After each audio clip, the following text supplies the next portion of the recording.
Kumusta sa inyong lahat? Dito naman tayo sa vlog natin ngayong gabi sa Batang Quiapo Riot. Unang-una sa lahat, ito ay teaser video lamang para ma-update sa Batang Quiapo. Huwag kalimutan follow at subscribe ang channel. Salamat po.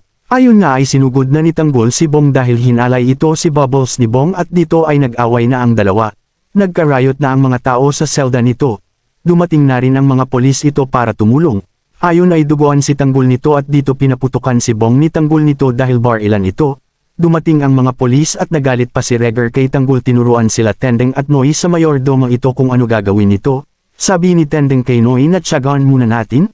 Sumama si Tess kay Santino na para malaman talaga sung trabaho nito.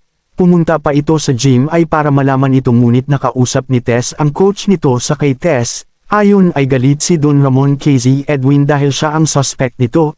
Dumating si David sa mansion at kausap ito ni Olga si David.